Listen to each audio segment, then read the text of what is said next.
Yes, It looks like it's I live see to it. me. I see it. Hold on. Yes, it is live, and I am also on it. See, Jesse, now you just have to stay. Okay. I don't have anything to say about dating as an entrepreneur, so. She's like, don't. Episode over. Mic drop. Goodbye. Okay, that was easy. I don't want to stop the recording and start a new one in case it messes up the stream, so I will just turn myself off and duck out and. Okay. Cool. Okay, sounds good. Okay. I love it. We're live. This is so exciting. This brings me back to my live TV days, just going with it. Ooh, yes, let's just roll. Let's go. Okay, let's do it. So you may recognize my amazing guest today because we did an episode. It was a little bit ago, but it was a memorable one. It was all about anxious attachment styles, and today we'll probably touch on that again. We're going to focus more on what it's like to date as an entrepreneur, a business owner. We have both been there, and I think there's really a lot we can talk about on this topic because it can be tough. Managing a business, managing your dating life. And Talia, I want to make sure that I read your intro. If people missed our first episode, which I found it. So you're in luck. Perfect. So Talia Bombola is a relationship coach and LMFT. She is known as the confidence and assertiveness specialist and helps ambitious, anxiously attached women rewire beliefs about men and heal relationship patterns so they can find and keep a relationship. Two very important things. Yes. Yes, both are important. Finding it is half the battle. Keeping it is lifelong. Right. It's like it's already hard enough to find someone, and then you got to put in more work. Sorry, people. Absolutely. That's how it works. Well, thank you for being here today. Thank you for having me. And I'd love to give people just a little more background, again, in case they missed that amazing first episode. And if you did, go back and listen. I'll find the number. So, Talia, give us a little background of what brought you into the space of wanting to help women and take us there.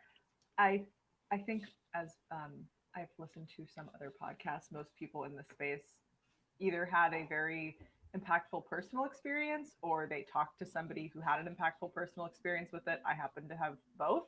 And my therapist, I would say, changed my life, and not even being hyperbolic, I don't think I would have gotten as far as I did without having that support. And having that guiding light is something that transformed my life. And I saw the value of it both personally and professionally. So I was like, this would be perfect. I feel like I was born to do this and help people, and being able to rewire those beliefs, doing that for myself, and then getting training and helping other people to do that. It's so cool to watch people's lives transform and be like, what? I never knew I could be more securely attached, or I never knew I could own a business as a woman, or feel not uncomfortable about making a lot of money and still being in a relationship. So it helps them to break, like, there's something to be said for breaking the glass ceiling, but there's also something to be said for breaking that like internal ceiling that we put on ourselves, or those limits. And so I got into this field because it helped me, and by default it helps me help other people. So it's like a full circle.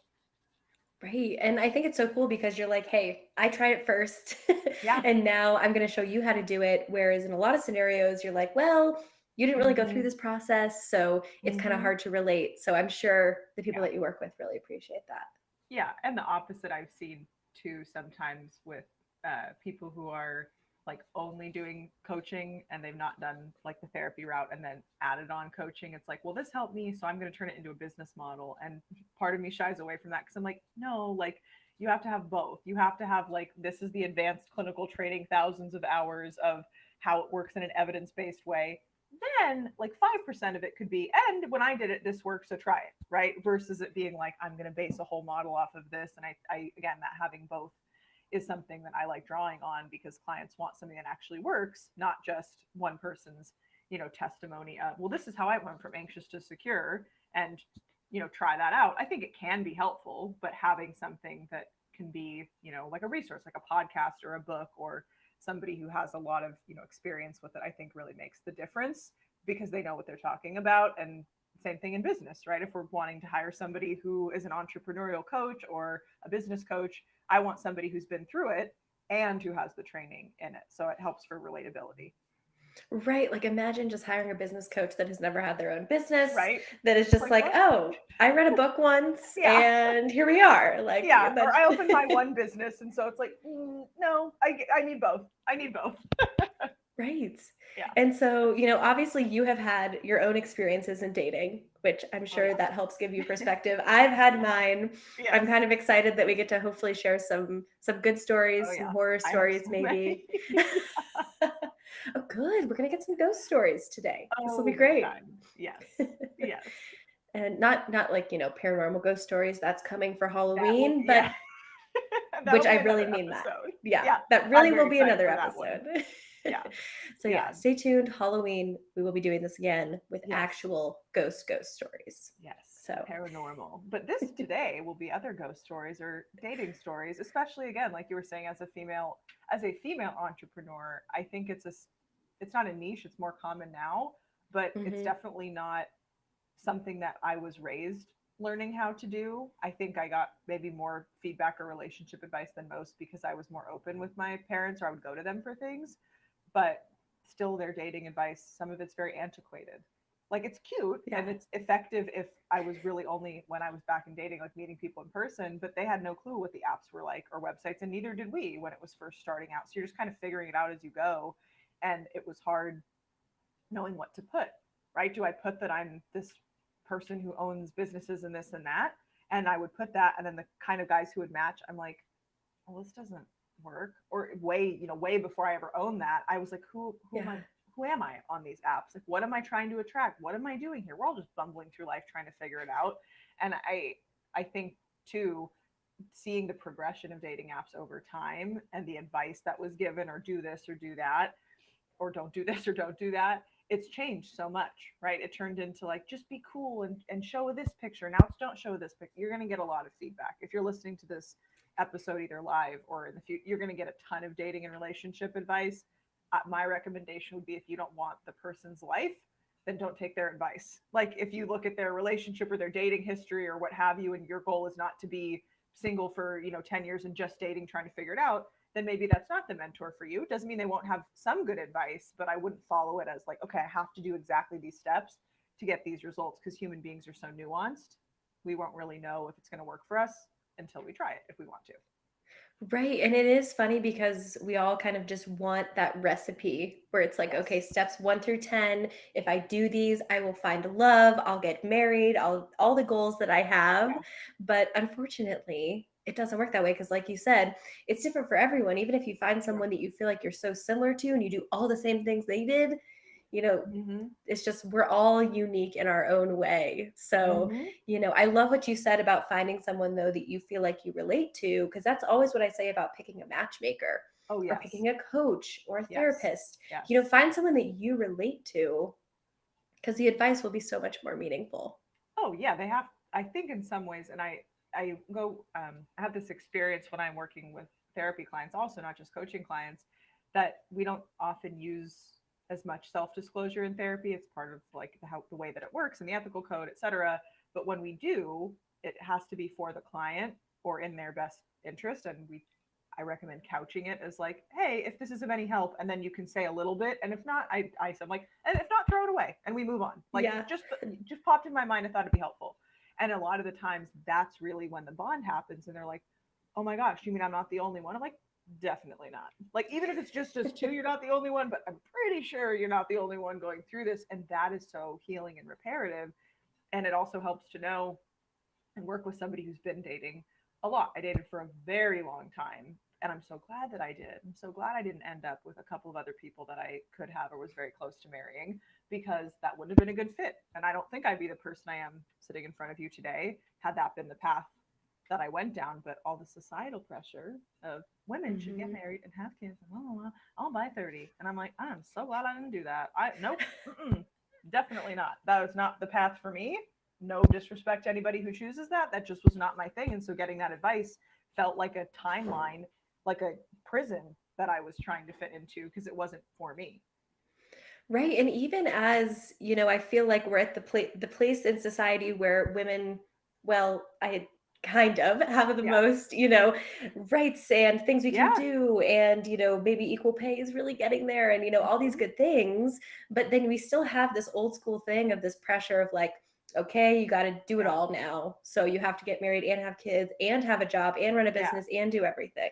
And be not cranky and not be resentful and be sexy and be open and playful and available, but really hardworking and really, it's like, I'm at all the Barbies at once. Like, this is impossible. Like, it's an impossible standard to do all of those things if you're on a time crunch or someone else's timeline, right? I think we have to ease into that. And just like I don't recommend couples meet, get married, and have kids and move in and whatever, all the milestones within a year, because that's a lot of stress all within 1 year and a lot of role and transition changes. Pace yourself. Get as comfortable as needed. Each person specific, get as comfortable as needed before you move on to that next role. And if you're dating as a female entrepreneur, it's Taylor Tomlinson does a comedy bit on this, and she explains it perfectly, and I will probably butcher it because that's my thing. But she's like, I was talking to my married friend about dating, and they were like, well, just go out and do this. That's what I did. And she's like, do you ever go in the carpool lane or the one lane in the highway, and then you go in the other lane and that one's going faster, and then you get back and that one, the other lane's going faster? And that's kind of how it feels. And the woman that she was talking to, the friend who's married, was like, well, I don't know, I just get in the carpool lane with John. And Taylor's like, and that's the problem. Like, we don't have that as the option to just be like, I'm just going to make it go faster by metaphorically going in the carpool lane, and get solid in one thing first. So if you want to build your relationship first and then go on your business venture, do it that way. If you want to do it, I did it the other way. I did more of the business building first to feel solid. That when I was dating, it took the pressure off of like, find a guy who's the provider, find this, find that. I still think that's important to me personally, but it wasn't as pressured to find somebody who makes a ton of money, because I can be the one who makes a ton of money, and that's not why I'm going to pick somebody. Like, I pick them for love and other things that they can provide for me instead, and that's more important. So I'm curious, Right? your journey wise, like, was it business first or relationship first? What did you want to build more? Yeah, it kind of happened at the same time, Nice. which was, not the best.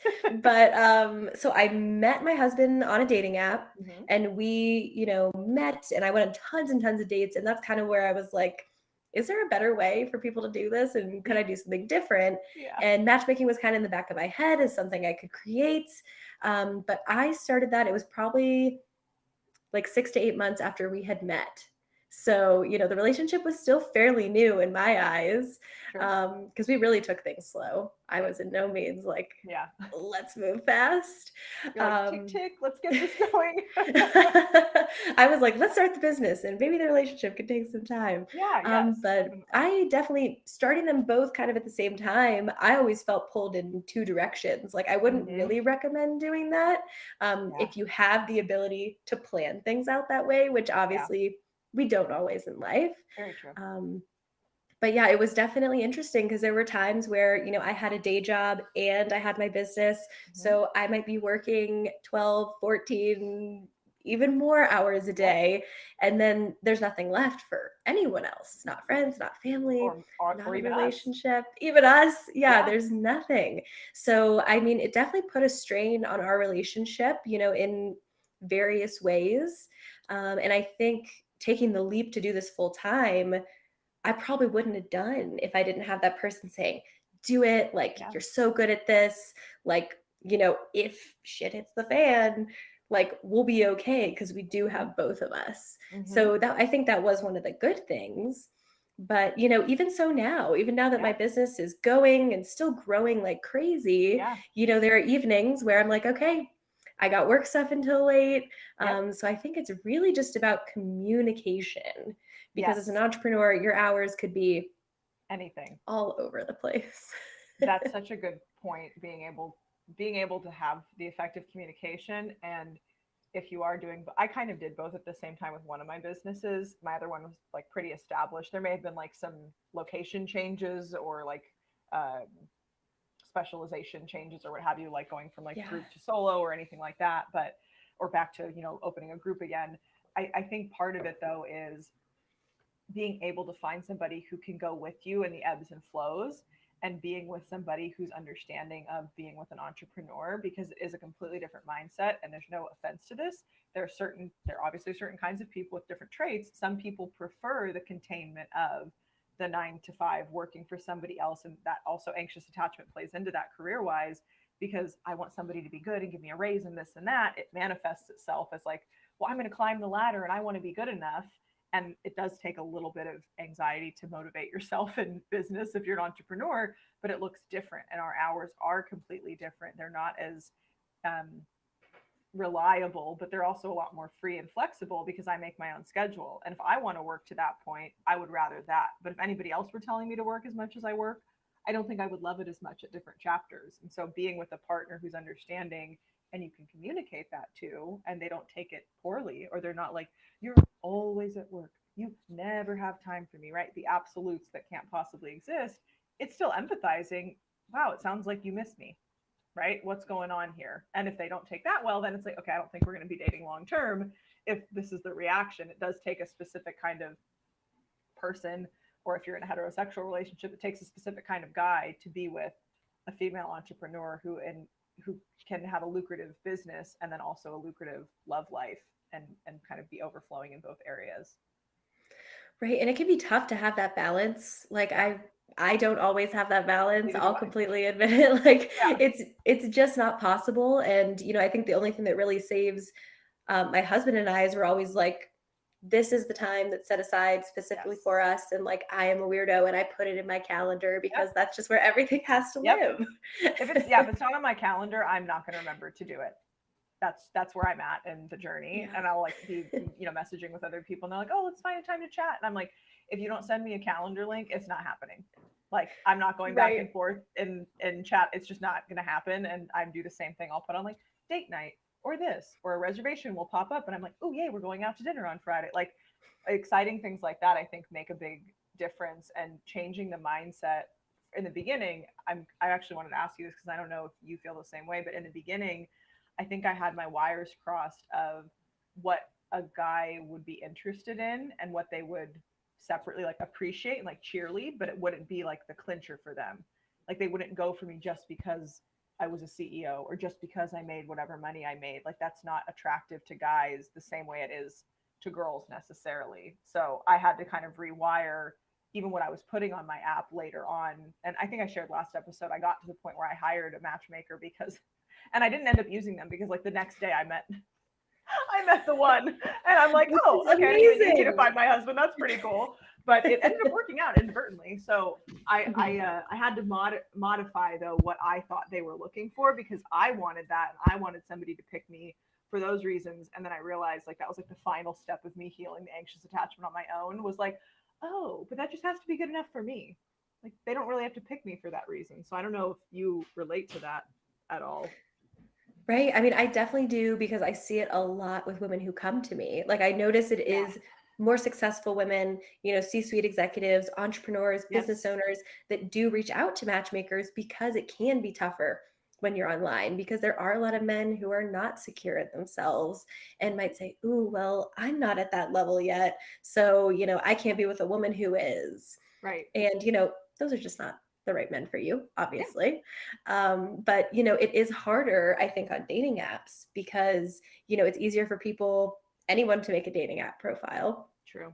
And to be less intentional about it, and maybe not as confident or sure in who they are. So, I think my shameless plug of, if you are in this space, reaching out to a matchmaker or coach could be so useful. So and just having a way to phrase it in a way where, okay, you don't come off as intimidating, which I hate to say, or intense, which are things I hear a lot. Do you often hear that? And I was listening to another podcast about this, and I think the title was like, "Are Men Really Intimidated by Me?" And it was the person who was writing in with the email who was, I believe, self-reporting that like her perception of the guy was that they were intimidated, but it wasn't that she'd ever been told that by a guy. I think one guy had said that, or she asked like, hey, I kind of have this vibe. Would you mind sharing like what it was if it didn't work out? But I'm curious with the women that you work with, if you see that they're self-reporting that men are intimidated, like, is that a coping skill that they're telling themselves, or have they had guys be like, you're too intimidating for, not this blunt maybe, but like, you're too intimidating for me, that's why I'm not attracted to you? Which do you think it is more in your It's experience? definitely more women thinking that they are intimidating. And I almost think a lot of women want to be that way. Yes, thank Because you. Okay. yeah, we can we're go on the there, yeah. same page here because, you know, yes, it kind of protects you because you're like, oh, it's because I'm so successful that they don't like me and I don't need to look at any other aspect of myself. Yeah, I'm perfect. They must be intimidated by how amazing I am and how intense I am. Yeah. Right? Like, why is that And a Girl Scout badge of honor? Like, that's not one you need on your vest to collect. yeah, I definitely don't think so, but I will say there is like a challenge there with, you know, to make it in the corporate world or as a business owner, you kind of have to be this, you know, you have to be in your masculine energy. You Yes. have to be a quick decision maker. You got to know what you want because if you hesitate, maybe someone else is then going to get in there and say, "Wait, I know what I want." So, see you later. Yeah. So it's kind of that balance of then in dating, great to know what you want and to make decisions about what you like and don't like, but then to kind of take a back seat and just like let things come into your life is so hard for people who are always leading. Doing and leading. That's, yeah. I think the approach, I write about this a lot, the approach that women take in their business cannot be the approach that they take in their personal life yet, especially being an entrepreneur. We're in that role so many hours of the day and the week. It's so difficult to turn that off. And that's where the question of, is the person being intimidated by you, or are you still in that foreboding energy because either you're like not even conscious of it and that's just the way that you operate in the world, and why would you stop because it works in one area that's a large part of your life? But then looking at it, what if he's not intimidated and he's attracted to you for other reasons, right? You maybe your softness, your sense of humor, your whatever, more the feminine traits and qualities, that feminine energy, but you think he's attracted, not you, but like the girl thinks he's attracted to the more masculine traits. Then there's already a miscommunication because I'm showing up thinking you're attracted to this and trying to keep you with these traits, but really the guy liked it because on the first date maybe you weren't working all day, right? You had an off day and so you were more chill, and then the next few dates it's like you're rushing from this to this and he feels like he's just another meeting on your schedule. Why would we wonder why they don't want to call back or be around us? They're not picking us for the same traits that we laud ourselves on. They typically want some more feminine traits, or they want to come in and provide, and we're like, no, I have everything on lock. What space is he going to feel like he has in your dating life or your relationship life if you don't need him? Yeah, it is so interesting. Like I see all the stuff you're saying playing out so much. There's a guy that I worked with recently. I mean, he's very well established. He has a great job. He owns his place. He has the cutest dog, like everything, you know, this guy's a total catch. And, you know, I set him up with a few different women, and a lot of them, he was like, I don't feel needed, which is so interesting because, you know, these are all, you know, every person who comes to me is successful in their own right, you know, financially stable. They don't need someone to help them out with that. So I'm curious what you would say, like there's an art to, you know, letting someone feel like, well, there's space for you here. Not that I need you to take care of me or pay my bills. But how can people like open up that space when they're on a date? Yeah. So I think it's twofold. There's like a layered problem, not calling it a negative, but like it's a problem, it has a solution. There's a twofold problem here, that the very reason why women are so in this dynamic of like, he's the successful guy, she's a successful woman, but like who provides what for whom, right? If I'm so alpha, so masculine traded, so driven by that, sometimes, typically, especially if it's an anxious attachment thing, that's an overcompensation for the wound, for the worry of being abandoned, for the worry of being vulnerable, and the lack of desire to be vulnerable because it's scary. I might get hurt. So I'm just going to wall up, be super masculine. And then I don't want to let that guard down for somebody to provide for me. So it's, again, that very reason why they have struggle being vulnerable is the whole reason why sometimes they're so successful in their business, because they used shoving down feminine energy and becoming more masculine as a coping skill, and it made them a ton of money as a woman, and they don't want to let that go, and they don't feel safe letting that go in their partnership, because often the women I work with are like, what happens to my career then? And I'm like, you can't see them as mutually exclusive, and your career yes, it is the most important thing right now, but when you date, you'll just have two most important things. Like, stop thinking of it like you have to devalue one to value the other. And I think that's what helps. Good point. And what do you need them to provide, right? If you don't need financial support, you can't cuddle yourself, right? And it's only so many nights of the week that you can draw yourself a bath and be like, oh, my inner masculine. And I did this too before I met my guy. Like, my inner masculine's caring for my inner feminine. Wonderful. That does not pale into comparison the nights where I would come home and there's a bath and ice cream and a glass of wine waiting for me. And I'm like, this is amazing. Like, this is everything that I've ever wanted. And it does hit different when it's a guy doing that for you. So what else, if you're a female entrepreneur listening to this and you want to find that guy and he is also successful, you have to let your guard down and you have to let him provide for you those things. That it doesn't need to be monetary. Let that too, like, be receptive to that too, but let him do other things for you. Let him be an emotional support potentially. Let him be a sounding board. Let him take care of some things around the house if he has more time, right? Time is a resource just like money. So I think seeing other ways they can be provided for and allowing that and being safe, being vulnerable, that's one of the things I work with women on, is like, you got to get back to feeling safe in vulnerability. Right. And it's interesting too. It's like maybe there's also just something that needs to change about how you run a business. And, you know, why can't you be successful if you ran a business that started from a place of the feminine energy? You know, why not? It's like, you know, we're just kind of conforming to, maybe this is getting a little too out there, but, you know, of men who are always traditionally the leaders or the business owners, entrepreneurs. We're kind of just doing it how they would have done it. True. So, you know, maybe there's an approach that you can take to business where, you know, you're leading more with your heart or from a place of receiving rather than just like do, get shit done. Yeah. And I think there is definitely something to that. I don't think it's that out there, because when you're running your business, it needs to sometimes be more masculine, because like, for my, you know, being more emotionally centered as a therapist and as a coach, mentor, whatever, even as a professor, that's more logical. But there is a lot of empathy that goes out, but the same tactics can't be the one that run the business, right? Because I don't run a non-profit. Some people do in mental health, and I think that's wonderful, and there's a space for them. I don't run a nonprofit, so I'm not going to have, oh, well, they had a very sad story, so I just won't do this, or I won't do. So there has to be a balance of the masculine structure and the feminine structure within the business. And that's, I think, something to be said, that if you're listening to this and you can get to that ahead of time, that is something easier than to replicate in your romantic relationship. But you see the problem too, if they're too masculine in their business, they'll be too masculine typically in dating. Or if they're far too in the flow, they'll have trouble confining to somebody else's structure, or they won't be able to be like, not locked down, but like, oh, I went on this and I'm going to Bali for 6 weeks. And it's like more of like the open heart. That's also hard to be in a relationship with, because it is so much free flow. So how do we get that balance where it's from a heart-centered and structured place, and you can do the same thing in your romantic life, similar thing rather, in your romantic life as well, both giving and receiving, not just only stuck in one.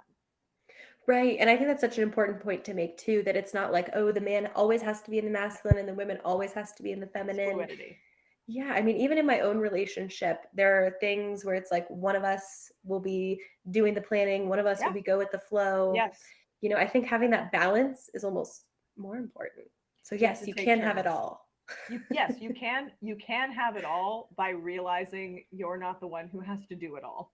Exactly. Like, I feel like that, I'm just going to turn that into a post later, but like, I was going to say, that's really good. What a soundbite. Like, you have to let your guard down and understand you cannot be the one that does it all the time, unless you want to be very resentful and very burnt out. Like, you're more than welcome to do that. I'm very big on people choosing for themselves, but I will typically frame it as like, you're absolutely allowed to choose that, and this is what it's probably going to look like. And they're like, that sounds gross. I'm like, yeah, so maybe don't. Like, maybe we do this one instead. And doing it all is not going to lead you to receiving more in your relationship. It's going to lead to some partners feeling very shut down and probably exiting themselves out quietly. And that's where that untrue but subconscious belief gets perpetuated. I'm too much. I'm too intimidating. And sometimes it can turn borderline narcissistic traits that get too turned on, that it's like, well, I'm just too good for everybody then. Nobody's good enough for me.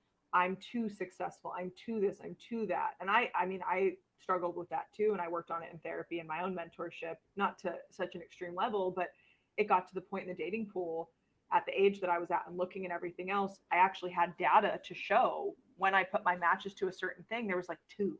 Like, this wasn't just my own head thinking it. It was at first. And then I had it confirmed and I was like, well, this sucks. Like, who is going to be a good match for me? And I don't want to settle on these few things. Like, I got really flexible on some traits, but there were some I wasn't willing to settle on. And I'm glad that I didn't, but it was rough time out there for a while. Yeah, and I think it's so important to say that too, because I think sometimes, we talk about we're in these relationships, we're happy, we found our person, but just to know that it hasn't been easy for either of us. There's just no way, or anyone out there, if they tell you, oh, it was so easy, they're lying. That's just not true. True. I very rarely have seen it be so easy, and that's typically with religious couples where they marry very young, and it's not like an arranged marriage, but their families already get along and they've known each other for maybe a long time. They went to, whatever their faith's version of like youth group was, or leading or doing anything in high school. Like, they're very familiar with one another, so it does feel comfortable. So even if they start dating and it's been a couple of years, they've really known each other their whole lives or a majority of their lives. So it wouldn't have been, it is easy for them because they have so much more history potentially. And that's just one example that I've seen where they've said it's easy, and it does look easy, but I'm also like, you had a 15-year leg up on everybody else. Like, and your parents liked each other, which is arguably one of the hardest things to get over. And that's typically what can undo some people in their 20s to 30s, is like their families don't get along. Oh, yeah, that is a good point too. It's something I think about because I was in a relationship before the one I'm in now. Parents hated me. Like, I'm not really like that hateable, I like to think, but yeah, right. Thank you. I was just looking for that validation. But it's interesting because that was always the biggest sticking point, and it's something that was never going to change, never going to go away. Your family's always going to be there if you have a good relationship with them and you want them there. Yeah. So yeah, that's a whole other episode for us, isn't it? Yeah. It's a huge part about it. And the way goes back to like the anxious attachment and self-worth episode, and just kind of the concept of it. If I don't view myself in a positive light, I am more likely to settle for somebody who maybe also doesn't view me in a positive light, or I don't value myself enough to bother to like challenge that or what have you. And obviously there's a lot of nuance to this as well. But if I'm picking somebody based on how I view myself and it's in a negative light, or I view others in a negative light, I'm not going to put as much pressure maybe on finding somebody with a good family, or I might think it's unattainable for me. Or if I, one of the things I had to work on in self-esteem and self-worth was reauthoring my own narrative of myself, because I did go through a lot of stuff either by choice or by force, and I had a rough adolescence. So again, some of it I brought on myself, I radically own that, and some of it was just very bad happenstance and maybe led me into some other things or was a response to other things that I had done. And I carried that with me, and I had a lot of guilt and shame around it. And I would expect somebody else to just find that out. And if I viewed myself as not good enough, my belief was it's just a matter of time before somebody else sees that, and nobody with a good family is going to want me. So it wasn't even about the partner necessarily. It was like, what if they find out I whatever in high school or whatever in college, or had mental health concerns or what have you. And now I've owned it so much that if they ever did, I'd be like, yeah, and like, it's a much more confident, assertive approach to owning your stuff and owning the things you don't like about yourself, because what you own about yourself, another person can't use it against you. And so if you're thinking of that in your mind, you would pick somebody with a good family because you'll feel worthy of being with somebody with a good family. Whereas if you view and you like the Peter Pan guys, the broken guys, the projects, the ones who typically don't have good family systems, and you're like, but I can fix them. No, like, no, you can't. Don't recommend it. I don't recommend it. And keep your projects at work. Like, do not have projects in your personal life, unless it's like, I love this person, we're building a house together, but like, that's the only project. Don't make your partner your project. And try if family values are important to you, pick a partner who supports you in that, and have a family behind them who supports them, because guess what? They would have modeled effective communication and regulation and tolerance and the ups and downs. And it just, I don't know. And I have more old school traditional values, and I own that, and I often come at it from that lens. I'm very open-minded. I will help anyone, and I will honor and value what their values are. And I come at it, and typically my clients come to me because they want to get married. They're not looking to be poly. They're not looking to be, in relationships, serial monogamy forever and ever. They want to find one person and settle down with that one person. And that's where core values come in handy. And as a female entrepreneur, I had business values. Like I had a business values and mission statement. And it was when I did like a mission statement for my own life and did my own core values for my own life. And then my partnership and looking at what marriage was going to be like. It all has to flow in. And if family's really important, don't settle for less. Right. And yeah, don't feel like you got to settle for less in any regard. I think there is a limit too. I was just on with someone earlier today that had about 50 things that were all a must have. No. Yeah. Which is hard. And I was like, what's the top 3? Top 3 to 5. Give me that, like, no, top 50. I read an article on Boss Babe Inc., whatever it is, and they said that I could have have it. That's fine. And if you get all of it one day, I think that's great. But only, good for you. Yeah. Only waiting until they have everything, that's just unrealistic.